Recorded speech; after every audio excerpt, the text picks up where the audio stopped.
అందరికీ నమస్కారం అమ్మ. ఈరోజు మనం తెలుసుకున్న అంశం ఏంటంటే రేషన్ బియ్యం డిస్ట్రిబ్యూషన్ గురించి పూర్తిగా తెలుసుకుందాం. ఎందుకు ఏందనేది తెలుసుకునే ముందు ఇంకా మన ఛానల్ సబ్స్క్రైబ్ చేసుకొని వాళ్ళు ఎవరంటే దయచేసి సబ్స్క్రైబ్ చేసుకొని లైక్ చేసి షేర్ చేసి మీ ఫ్రెండ్స్కు రిలేటివ్స్ అందరికీ సబ్స్క్రైబ్ చేసుకోమని చెప్పండి. నా ఛానల్ని సబ్స్క్రైబ్ చేసుకొని ప్రత్యక్షంగా పరోక్షంగా సపోర్ట్ చేస్తున్న వాళ్ళందరికీ పేరు పేరున ప్రత్యేకమైన హృదయపూర్వక ధన్యవాదాలు. ఇంకా ఆలస్యం చేయకుండా వీడియోలోకి వెళ్ళిపోవడం. వీడియోలోకి వెళ్ళే ముందు దయచేసి ఇంకా ఎవరైనా సబ్స్క్రైబ్ చేసుకొని వాళ్ళని దయచేసి సబ్స్క్రైబ్ చేసుకొని లైక్ చేసి షేర్ చేసి మీ ఫ్రెండ్స్కు రిలేటివ్స్ అందరికీ సబ్స్క్రైబ్ చేసుకోమని చెప్పండి.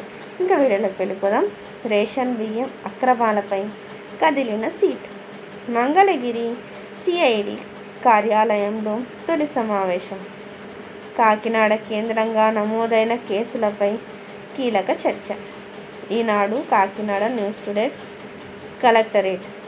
రాష్ట్రంలో రేషన్ బియ్యం అక్రమాలపై ప్రత్యేక దర్యాప్తు బృందం సిటీ ఆరా తీసింది.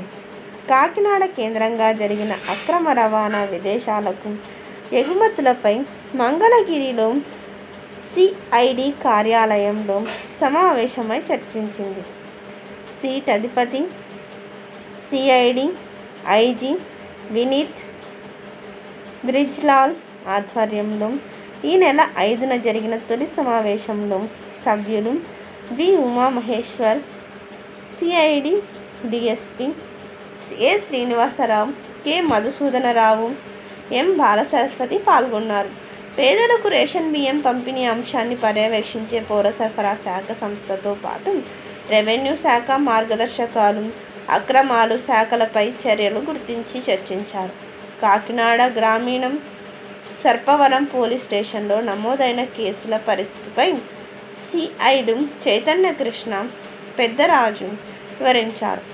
కాకినాడ పోర్టు పరిధిలో 7 కేసులు ఉండగా స్థానికంగా లారీ యూనిట్ వివాదం నేపథ్యంలో అక్కడ స్టేషన్ సిఐ సునీత కుమార్ శాఖాపరమైన కారణాలతో కర్నూలు జిల్లాలకు చెందిన ఐసిడిఎస్ జేడి రోహిణి ఈ సమావేశానికి హాజరు కాలేదని తెలుసుకున్నారు.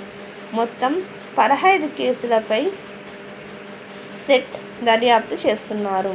మొత్తానికి ఒకటైతే చెప్తున్నాను, ఇళ్ళ దగ్గరకు వచ్చి రేషన్ డిస్ట్రిబ్యూట్ చేసినప్పుడు ఎంతోమంది వృద్ధులు, వికలాంగులు, నడవలేని స్థితిలో ఉన్న నిస్సహాయులకు చాలా మంచిగా ఉండేది.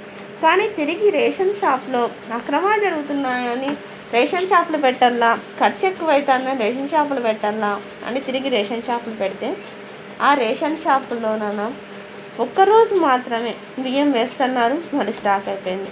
బ్యాలు లేవు, చక్కెర లేవు, ఇన్నే వేస్తాం, 5 కేజీలకు బ్యాలు లేవు, ఇలాంటి మాటలన్నీ వస్తున్నాయి.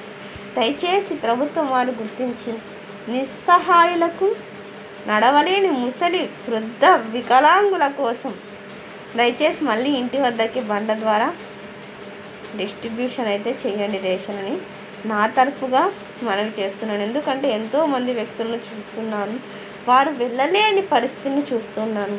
దయచేసి ప్రభుత్వం వాళ్ళు మళ్ళీ యథావిధిగా రేషన్ ఇవ్వాలని కోరుకుంటున్నాను.